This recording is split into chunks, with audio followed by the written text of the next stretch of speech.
Welcome back, everyone. Reghan Winkler back with us in the Better Business Bureau. We're looking back on the top 5 scams of last year. I guess the bottom 5 scams, if we want to look at it that way. Let's talk out with online purchasing scams. What was the big thing there? Yeah, so online purchasing, everybody was a lot more used to shopping online this year because of COVID, and there was a lot more fake websites and just fake emails that connected to fake websites, getting people to buy products that maybe don't even exist and when they're trying to look for a good deal. So those were big ones. We got a lot of calls about those this year. If we want to make sure a site is safe, maybe there's no way to make sure it's safe, but I always hear about looking for the lock in the top. Are there things that might be giveaways that it is okay for us? Yeah, definitely look for correct grammar, spelling. The lock in the corner is always a good place to start. You can actually click on that lock and it gives you more information about where the website was created at in the world. It'll tell you if it's a certified website or not under certain laws. And so you can look there more specifically, look for contact information for the business. And you can always verify their website on bbb.org if it's connected to a legitimate business as well. Okay, tell us about compromised account scams. Yeah, so those came through email, text, phone call. Scammers would call and let consumers know that their account had been compromised or hacked or that there was a problem.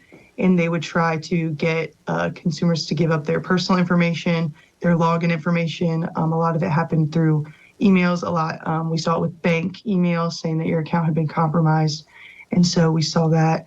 And just to avoid those, always use your best judgment when looking at those emails. Check where it came from. A lot of times scammers will use @gmail.com or weird account names, changing letters, numbers in those accounts, the email accounts. So if you get one of those emails or you get a text and you're worried about it, go through the app or look up the website directly in your search browser the way you would if you didn't get a notification. Now, I got a couple of these this year, fake shipping notification scams. I assume they want to try to get access to your information you'd already put in? Yeah, so those came a lot through text. Claiming to be UPS, USPS, some even Amazon, saying that they missed you at the door and that you had to maybe go in and fill out your account information. Maybe if it was Amazon or you had to go in and you also had to maybe pay a fee because you missed it. And people thought that they were real. They used websites that looked just like they would if it was a real shipping notification. And they wanted you to log in and maybe pay a fee. The sweepstakes scam, I'm assuming they tell you you're a big winner, which is horrible enough, but they need money up front or they need information from you? Yeah, we saw this a lot with Publishers Clearinghouse. We get a lot of calls about those.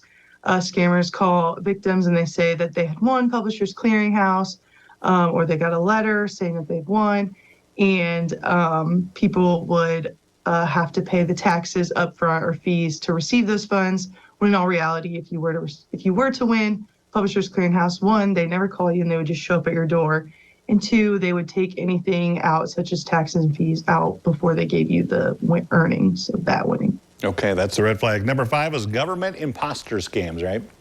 Yeah, so we get a lot of calls asking if Social Security really called, Medicare, sometimes even the IRS. Most of the time, if the government is trying to get in contact with you, their first form of contact is going to be through a letter. So if you ever get a phone call, never give out personal information. Always try to find a number connected to them through a web search, or you can call us and we can give you the legitimate number. Never give out your personal information over the phone. Just always stay cautious if someone ever says that they're from a government agency. Okay, the top ones for this year, we've heard so much about this, crypto scams.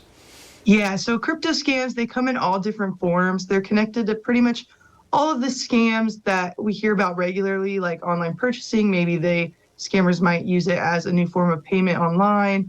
The compromised account, they might say you have to pay in cryptocurrency to get access to your account. Sweepstakes, they do a lot of different investment scams. Crypto is kind of that unknown. Not a lot of people know a lot about it. And when you hear it, it can kind of be overwhelming, and you see stories about it all the time. So just look out for fake giveaways, or if they're saying that cryptocurrency is easy or there could be a big return in an investment, or someone famous is looking at, they're promoting it. Take a step of caution and definitely do your own research. Don't just go with what you read first, and avoid doing something you're maybe not 100% sure of. Yeah, and tax scams, those will be big this year again. Yeah, they always come back. It's about to be tax season, so I want to throw those in.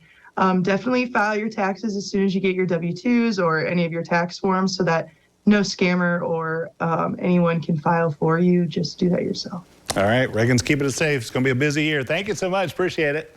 Thank you. You bet. Nice chatting with you. We'll be back after this.